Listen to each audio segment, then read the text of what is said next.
Benjamin, what goes into becoming an elite recruiter? You know what? There's a lot of things that goes on to become an elite recruiter. I've had the opportunity with the podcast called the Elite Recruiter Podcast to interview some of the best in the industry, some of the brightest minds.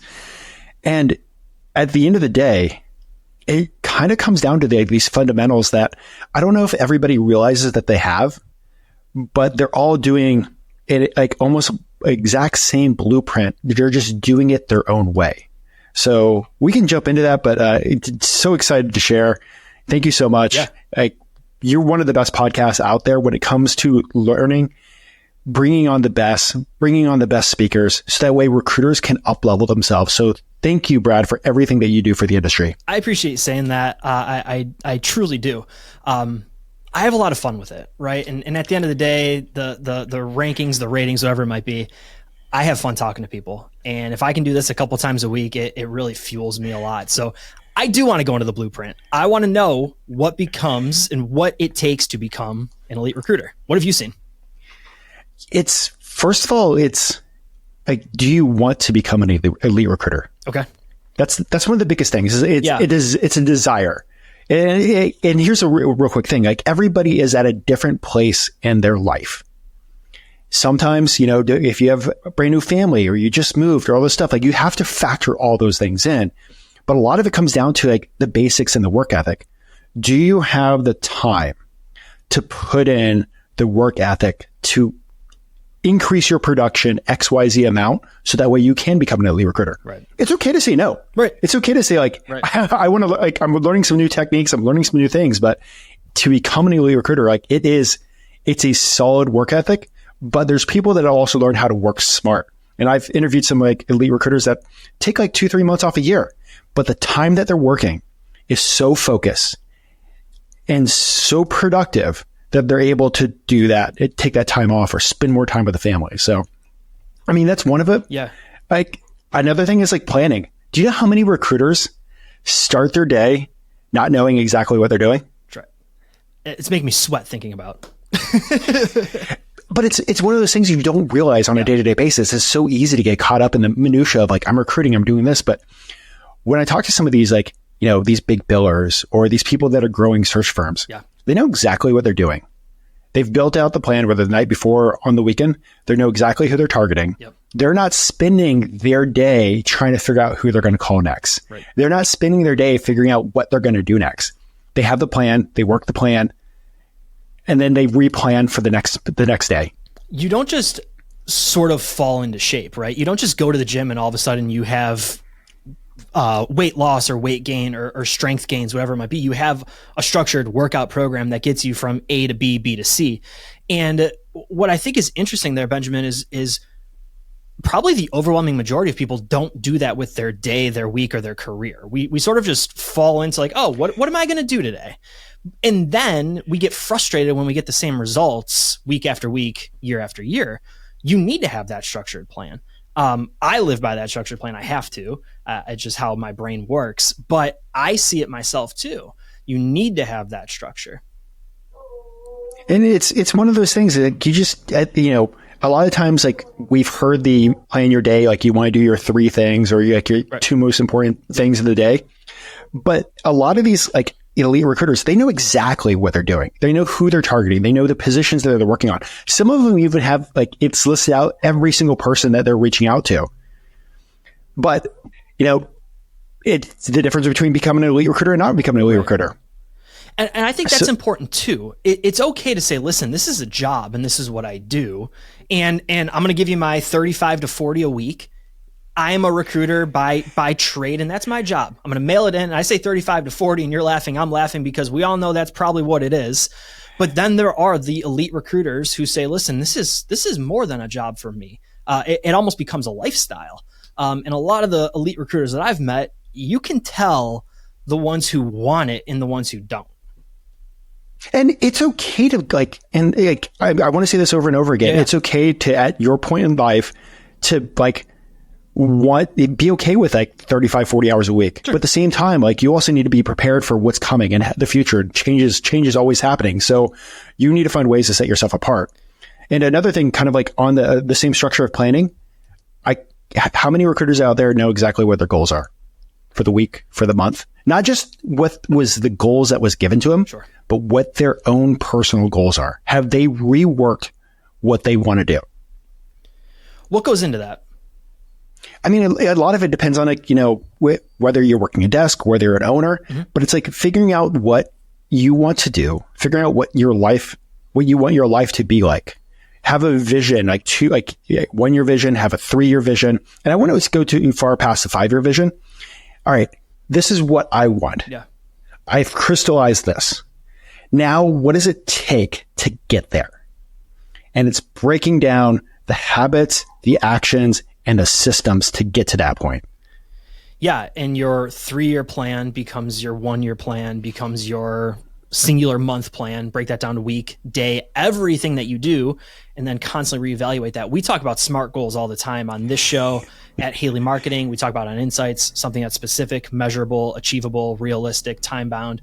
Otherwise, you have a hope or a wish, right? If I say, well, you know, I want to have, I hope I fill more orders. I hope I make more placements in 2024. You might as well just throw a quarter into a wishing well and hope for the best. You need to have that SMART goal. Go ahead.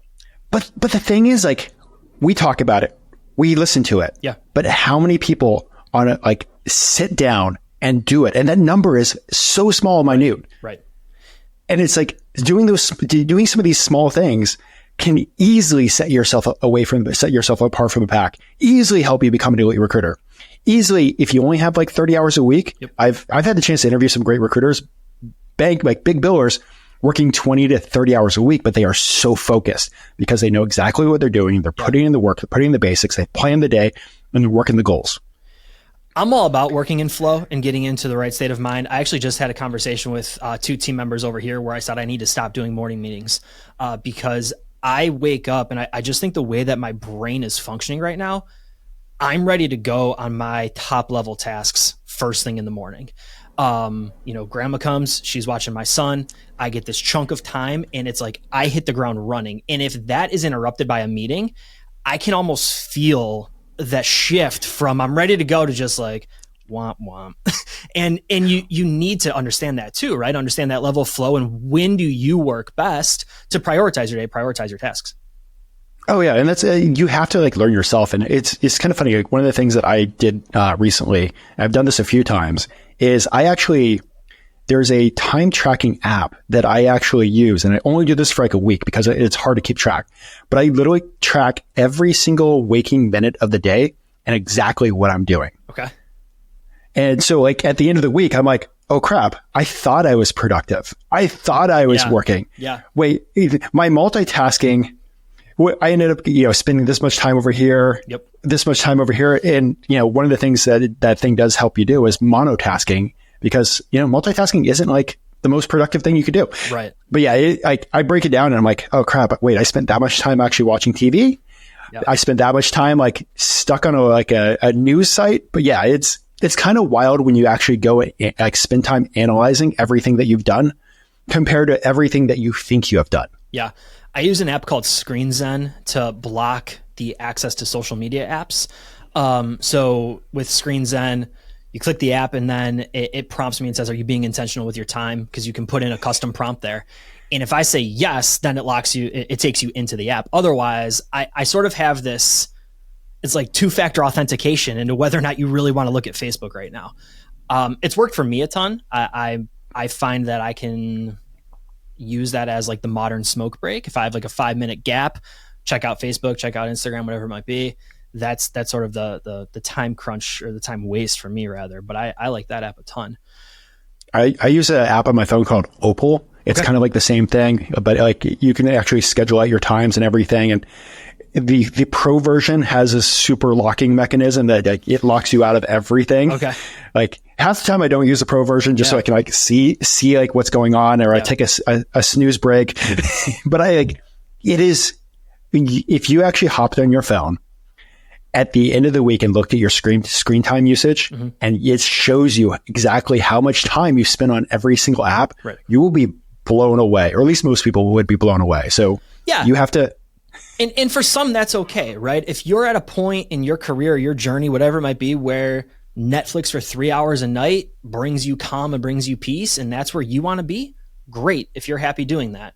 But I think to the point of, if you want to be an elite recruiter and you want to put the best practices in place to become an elite recruiter, then you also need to be mindful if you're wasting 20 something hours a week, binging The Office for the 48th time, maybe that's a good time to start planning for your next day or start doing some of those other tasks that you need to be doing to march a little bit further.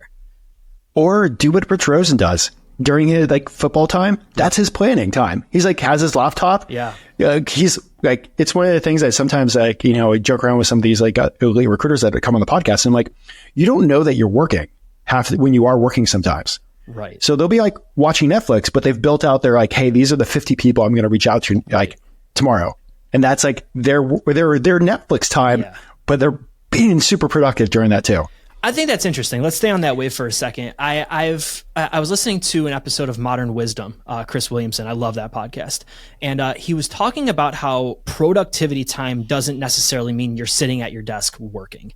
And for me, I get my best marketing ideas if I'm at the gym, if I'm walking, if I'm away from my desk. Driving, for any listeners who take the 90 from Buffalo to Rochester, which is just a straight road for like 45 miles and there's a whole lot of nothing to look at, I've had some of my absolute best ideas on that drive. We don't need to be landlocked to a desk, to a computer, whatever it might be, to be productive. And I think that's important to know in 2024. We can be elite recruiters. We can be elite, insert whatever here, based on where you get your most productivity done. I mean, personally for me, going on a run is one of the most productive things that I can do. And caveat is I've also realizing that now that I'm over 40, health is also super important when it comes to being like a productive professional and everything. But some of the best ideas that I get, I'm like, oh, I didn't even think about like trying to talk to this client or this intro or a way of doing this. It all comes during a run. Yeah. And luckily I have like a nice little like app on my watch where I can like, get a voice note, because by the time like, 1 mile in and you see something else, like you got to capture you have to capture those moments. But, being on a run is where I get some of my best ideas. Let's talk about what you're seeing specifically. Is right now a good time to be a recruiter? Yes. Why? I think there's and people are going to hate me saying this. It all depends on like what niche you're working in. Okay. And maybe you need to change the niche. Okay. But there is so much technology out there. Mm-hmm. There are so many things out there. And yes, there's a lot of noise. There's a lot of competition. The barrier to entry to recruiting is so low. But years ago, you had to have so much seed money. You had to have so many things like put in place just to start a recruiting agency or just start as a recruiter. Now you can pick up your phone, you can have a laptop, and you can start making conversations, building relationships and making placements. That is in such a quick way that I think no other generation or no other time has ever had prior to us. So in saying that, it's also rough, right? Because over the last few years, recruiting was such a high need, it became easy for a lot of people. Yep. Like you didn't have to do any business development. You didn't have to do anything outbound. So much inbound, so much work. There are people that just started recruiting like in 2022 that $750,000 their first year. And they did not know how hard it can get or the cycles that recruiting goes through. Yep. Yes, it's much harder now. Yep. Yeah, there are some industries like healthcare that are just like blowing up like crazy, but there's other industries like tech where they're just like, why do we need recruiters? Why do we need help? But so it like, one, it depends on the industry. Two, it depends on kind of what you're doing. And, are you relying just all on AI tools to do all the work for your automations? Now it requires like you to be actively a little more involved than you probably might have had to a few years ago. So how does that work for you specifically? I agree, looking at hot industries, a hot niche, I'm all for that. I actually saw it firsthand right at the peak of COVID. I had a close friend of mine who was a travel nurse recruiter. And I mean, he was like year one into this, maybe half a year into it, and he was making stupid money. And then now you look at that space, it's incredibly difficult. Let's just say it's incredibly difficult. Complete 180. How do you suggest people pivot when they carve a lane, they know their lane, they know their slice of the pie, but hey, things are shifting? What do you recommend there? I mean, it's one of those things. It also depends on if you are working for someone or you are working for yourself. Sure. So for like many times, if you're working for someone, they don't want you to pivot. Like you're stuck in your lane. Right. One of the things that if you want to start making a pivot there is carve out some additional hours after the workday is done to actually start doing like working in a new niche. Like, hey, I think that travel nursing has been hit hard, but healthcare is still a growing sector. Let me run the data, figure out where it's growing. Yep. And in the evening or after hours, I'm going to start working on pivoting towards that. It was one of the things that I actually did like in the very, very beginning of my recruiting career. Yeah. I was doing aviation recruiting, but I really wanted to focus on government contracting. Okay. And I was working at an agency, huge staffing company. And they actually told me like, you are not allowed to work on any positions between this hour and this hour. You are only allowed to work on the stuff that comes from your account manager. And I'm like, okay, cool. Well, I got some additional hours on the weekends. I got some additional hours, in the evenings or per certain nights. So I start calling up in those evenings, other account managers in the space that I wanted to work in, got their recs and started filling their recs in the evenings. I love that. That's the Gary Vee mentality, right? You give your employer 7 to 4 and then 4 to 7 is for you, right? And that's what he's said for years.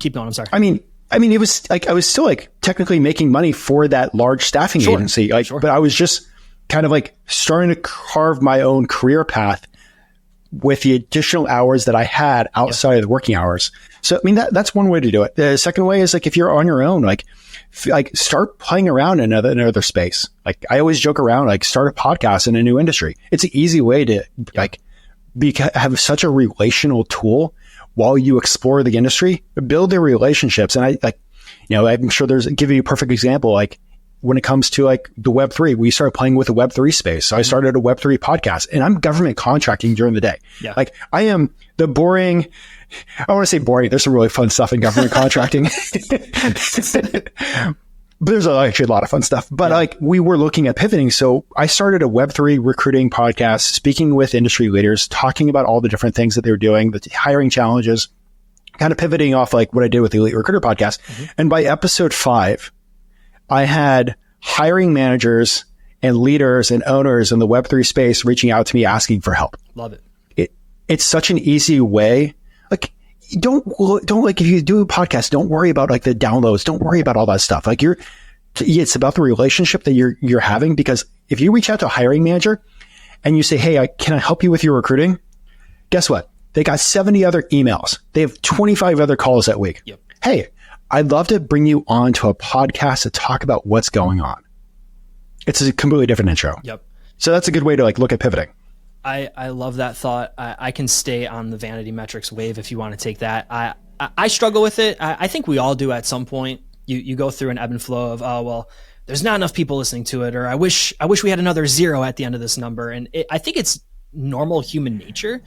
I went through that a little bit ago, personally, and I've since grounded myself, and I've come back to the conversation of, but the people who do listen really, really care.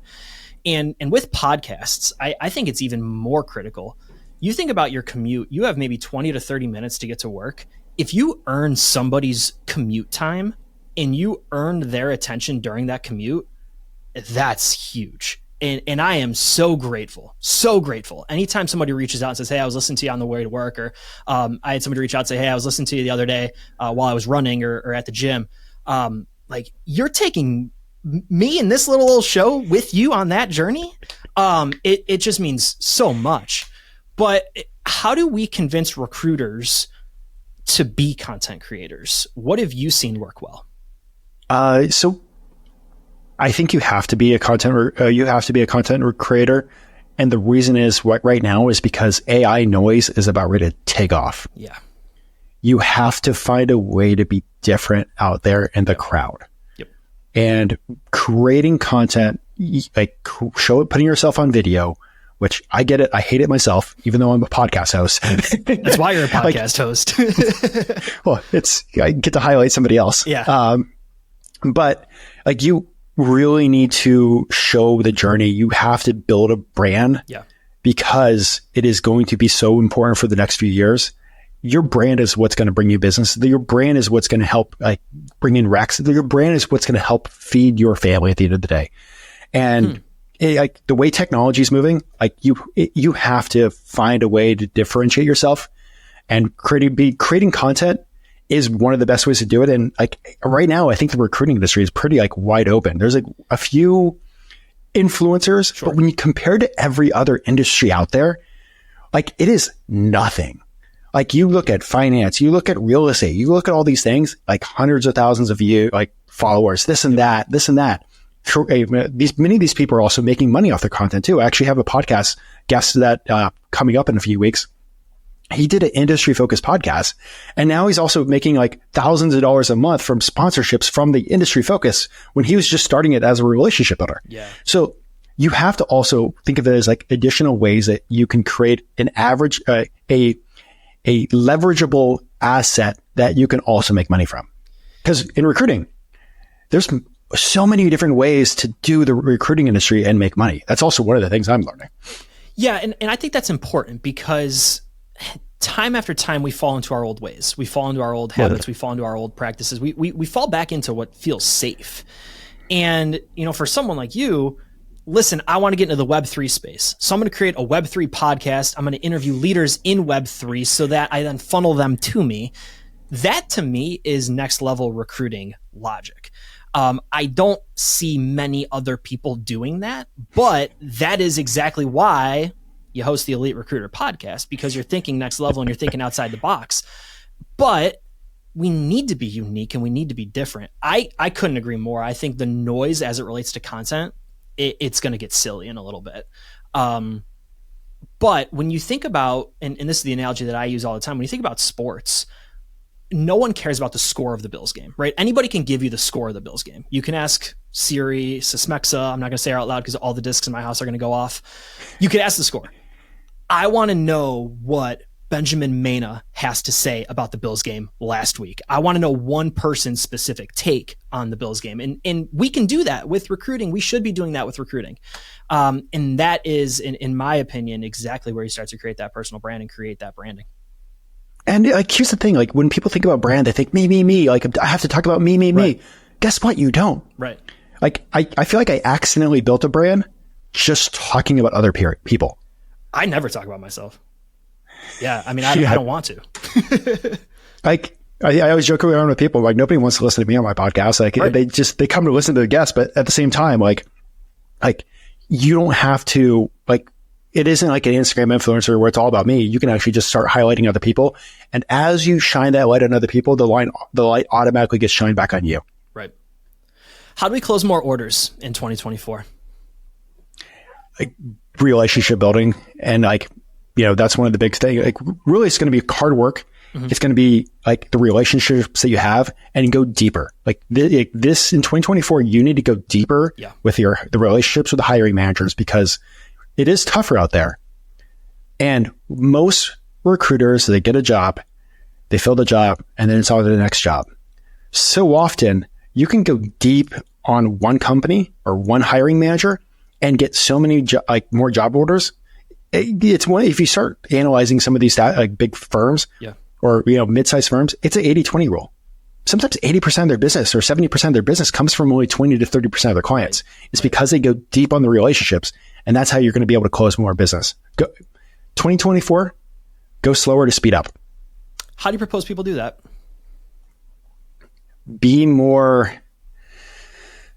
Spend more time. Okay. Ask deeper questions. Okay. Like, see them in person. Right. I think that's one of the big things that's really working on a lot of people is just like actual FaceTime. Yeah. Because everybody's trying to close something on a Zoom. Everybody's trying to close something. And I get it. Like if you're working across the nation, you can't sit there and show up to everything. But a lot of the big billers right now are spending time person to person at events, finding ways to create deeper connections and deeper relationships with their clients. Yeah, I would agree with that. I think I'm over Zoom.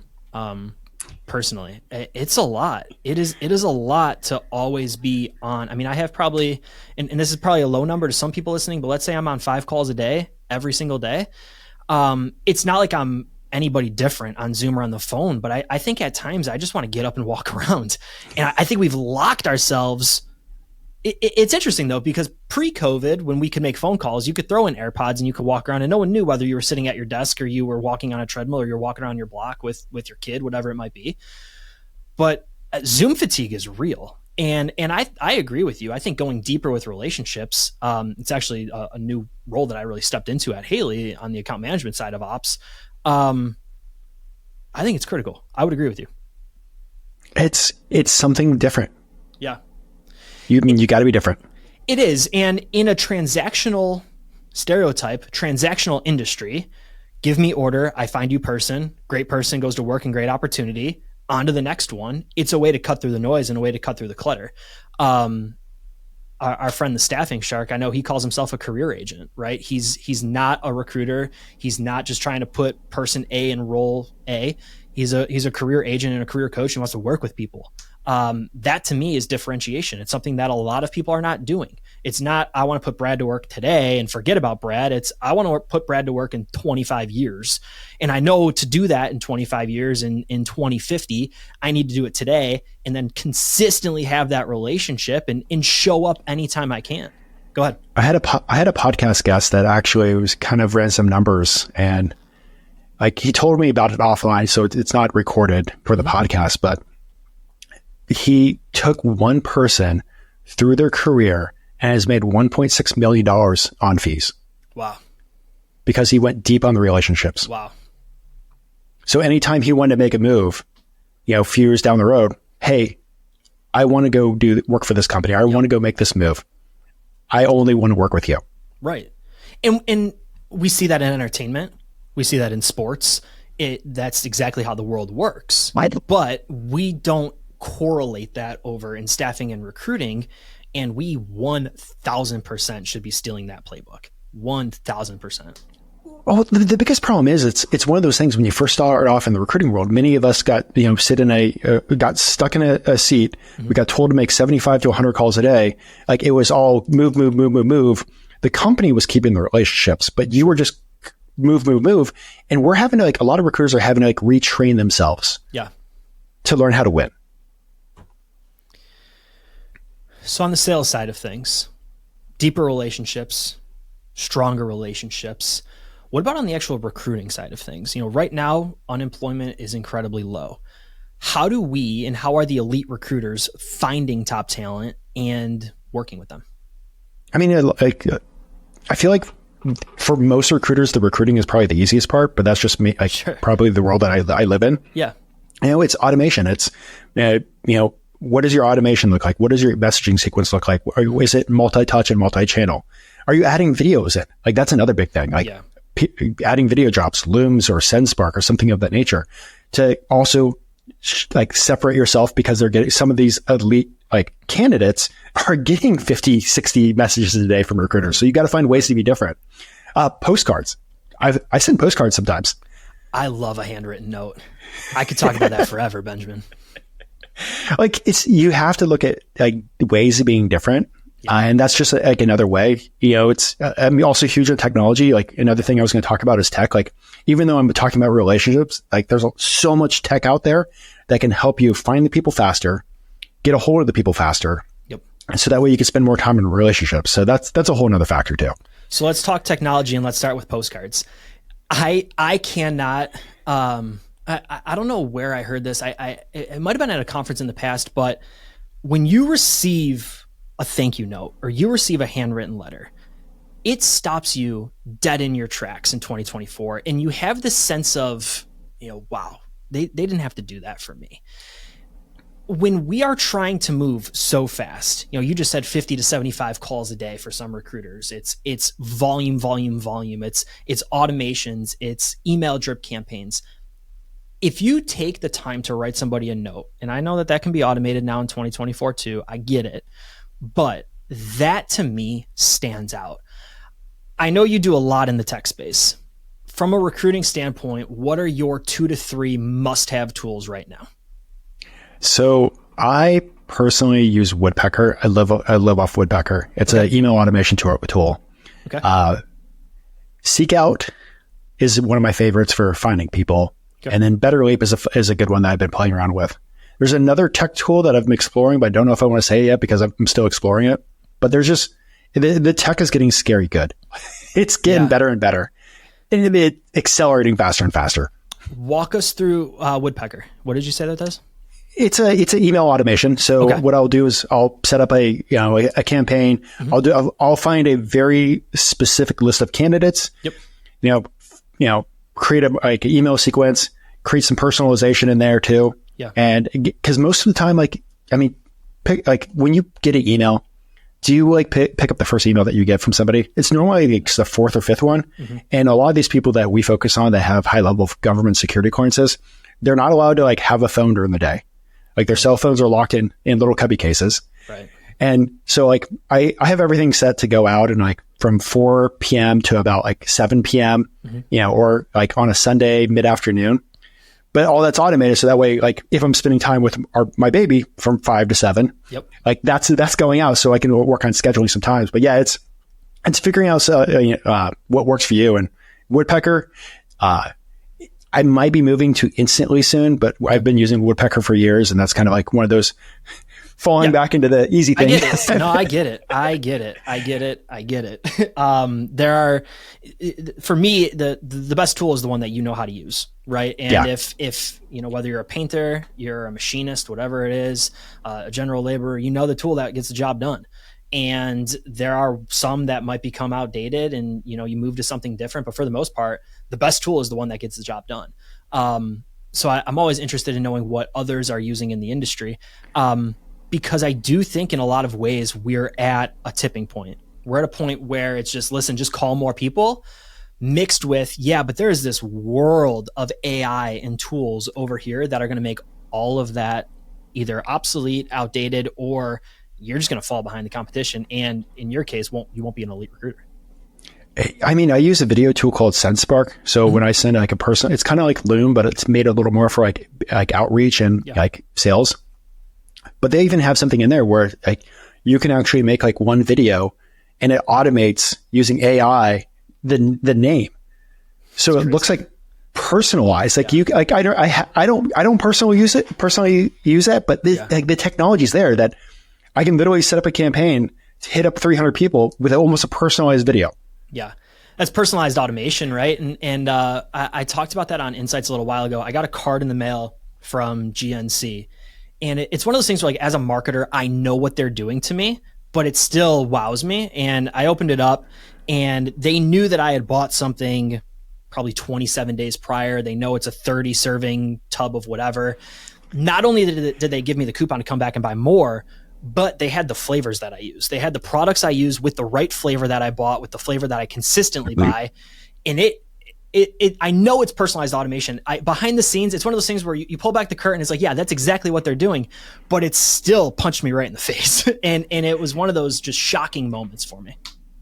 It is. We are on the cusp of having so much data that AI, honestly, at the moment, a lot of AI messages suck. Of course. But we're on the cusp of having these AI messages be so personalized that I can spend an hour researching and not be able to do what the AI can do as fast as the AI can do in minutes. GPT-4 just got faster, better, faster, and stronger. Actually, I do all of my show prep now for any of my guests using GPT, and then obviously do some spin-offs of that and watch episodes or listen back to other talks that people give. But personally, I don't use Google search anymore. I only use GPT. And that's my behavior. Think about this. You have your list that you built out, and now there's AI programs that you utilize that plug into 80 different touch points that can literally figure out every single piece of organizational data that person has ever touched, every event they've been to, everything they've bought. I always joke around the CIA and the NSA, they know a ton of stuff. They know a ton about people, but these marketing companies, they're now giving access to sales teams. Yeah. It's stupid sick. Yeah. Terrifying in ways, absolutely terrifying in ways, but also a huge opportunity for the individuals who are on the front lines of that and are willing to change and willing to adapt, willing to say, listen, recruiting doesn't have to be the way it was in, I'm not even gonna go back to the 80s. I'm gonna say in 2022, it can be completely different in 2024, and it's going to continue to evolve. Let's end on that. Where do you think recruiting is going as we look at the remainder of this year? There's one more thing I would definitely want to touch before we completely end. Yeah, please. Elite recruiters, they're mission driven. Love that. Like at the personal level or the organizational level? At the personal level. They understand like their space. They understand like that what they're doing on a day-to-day basis makes a difference in their industry, in that candidate's life, in that company's life, in that company's organization. Yeah. Like I just had a guest who spent a decade homeless on the streets, like unplugged from reality, wasn't talking to family. His niche, he owns a staffing firm now, has like 15 recruiters working there. His niche is the same type of organizations that helped him out when he was homeless. It's crazy. And they're doing millions per year. Like, so when you're like, figure out what you want to do, but you need to learn how to be mission driven within your niche. I remember one of my first weeks at Haley, we had a testimonial come through for a client, and I think I printed it and sent it to the whole team. Just because I was new in my career. I was new to staffing, new to just this space in general. And a candidate had just reached out to one of our clients, thanking them. They didn't think they were going to have money for Christmas gifts. Super, super at its core, just you helped make this possible. I printed it. I had to read it. I still remember it to this day. I remember sending it to the team because at my level, we do the marketing, we drive people in, and then we lose a lot of the what's next, right? So we're not doing the recruiting. We're not doing the selling. We're generating leads, right? But to have that personal touch and say, listen, here's what we're doing. We were a part of this. I mean, it still resonates with me. Every single top recruiter that I've met, they care deeply about the space, the people, and they know that they're making a difference with every single phone call and every single placement. Love that. So I do want to ask you still, where are we going in 2024? Hard transition to get into, but where are we going to go in 2024? I think we're going to see a lot more automation. What you said earlier about the recruiters that are in the forefront of everything, I'm playing around with like this tech call, this company called Clay. And real quick, recruiters, we're always about 2 years behind what the rest of the sales world has been playing with. So like something that's like everybody's been using forever, recruiters are like, wait, this is like kind of new and kind of cool. Like, wow, man, we're like, I can't even say like a decade behind because I think it's 2 years now with the way tech's running, but like, you're going to see a lot more like video. You're going to see a lot more like personalization, like that clay.com. It is this weird, crazy data enrichment program that can help you write like way more better personalized emails using these massive amounts of data points that you can spend like hours researching. Love it. Like you're going to see a lot more of that, but I think what's going to be the big seller is back to in person. People are dying to like have a actual face-to-face relationship with people again. I agree. Go ahead. I'm sorry. Cut you off. Yeah. All good. I think the personal touch is huge. I also think using data more effectively and not just having data. I talk to way too many people who have massive databases in their CRMs, their sales databases, whatever it might be, just of nonsense. Having clean data, I mean, without having clean data, you have nothing. You might as well not have a database. So having good data and access to good data is critical. Automation is interesting to me. I could talk automation forever. I think it's necessary. I'm also terrified at seeing the industry jump into it and do it poorly. And not saying that not saying that we're going to, but I saw what happened, let's call it 5-6 years ago when everyone said, hey, we need to be using InMail more. And we need to be using InMail more because no one's using it. And now every recruiter is using InMail. And now I can't even look at my InMail. I'm so terrified for, like you said, we're 2 years behind that wave catching on. And then all of a sudden the non-elite recruiters ruining it for everybody else. I mean, it's one of the things like right now, some of this like very forward automation, like jump on it because by the time everybody else is doing something, you need to be looking at doing something else. Right. Super interesting point too. Super interesting point. Which again, just brings you back full circle. You created a Web3 podcast because you wanted a unique way to attract that audience to yourself and funnel that to yourself and do something unique and different. Zig when everyone else is zagging. So I think that's critical. If you want to be an elite recruiter, you need to think differently. I mean, I have plenty of friends right now that are like cold calling is like one of their biggest like drivers of business, but like that wasn't cold calling like a year or two ago was working. Right. Now it's, people are so sick of emails, they're picking up the phone again. But even then, like getting through to somebody I know is also super hard. So like it's a multi-channel. Like you have to be working multi-channel. You can't be working just email. You can't just be working just, through InMail. You can't be working just through phone. It is a multi-channel with postcards approach that you need to be doing. And you, like, don't laugh at this. Postcards, I use a website that sends them for me. I can't read my own handwriting. Like, here's my notes. I can't read them. Yeah. Yeah. But again, personalized automation, and it's still giving the look that it's authentic. Benjamin, before I let you go, I want to give you the floor to talk a little bit about your show, talk a little bit about yourself, let our listeners know who you are. Real quick, my name is Benjamin Mena. I fell into the recruiting industry like many people. About 2-3 months into my first recruiting job, they wanted to get rid of me because I sucked. I was like the worst recruiter in the office. Somebody sat me down and said, like, nobody wants you on their team. And the only reason why we're not firing you is because you're putting in the work. All I knew how to do was work. I just knew how to do what they were telling me to do, but it wasn't clicking. And for the recruiter out there that just like hits that point where like, I see all the success around me. Mm-hmm. Why isn't it working for me? Go spend some time around other recruiters. Call them up, like virtual coffee, or actually take them out to drinks or something like that. Forget the virtual part. So I started learning like what these other recruiters are doing. Started calling people in the evenings. I was like, well, you're a top recruiter. Like, what are you doing? And I had to learn how to reframe things. I had to learn to believe. I had to learn how to like have conversations. And that's not stuff that you could just find in the book. It's stuff that you picked up from other people and emulated. So fast forward, went into did that for a while, went internal, spent years internal. I've got the chance to work on some incredible programs. There's stuff in the news that happens and I'm like, oh yeah, okay, that was part of a team that I put together. Then 2017, 2018, got laid off, and my wife looked at me, who was our first vacation in France. She's like, well, I got to let go. I'll start our own thing. And since then we've been having fun. The Elite Recruiter podcast kind of started during COVID because I remembered that when I first started out, I had nowhere to go to. There had nowhere to learn. And there's like so many great podcasts now. There's so many great places that you can learn and grow. But I was just like, you know what? Let me just interview some of my friends. Yeah. See how they're winning. Yeah. And that's kind of where the Elite Recruiter podcast has gone out to. It's turned into like a passion project. I call it my happy hour. But outside that, we focus on government contracting. So we work with the DoD, the IC, the Intel community, and other government agencies and really help them fill their work. But yeah, the podcast, like you were talking, like you have so much fun. Yeah, trust me, I'm the same way. If I can get paid just a podcast all day, like I would absolutely love to do that. Yeah, I've said for a long time now is the second I stop having fun doing it, I won't do it anymore. Right? This isn't work for me. There's quite a bit about what I do throughout the week that never really feels like work. And the second it does, I'll be out of here, and everyone knows that.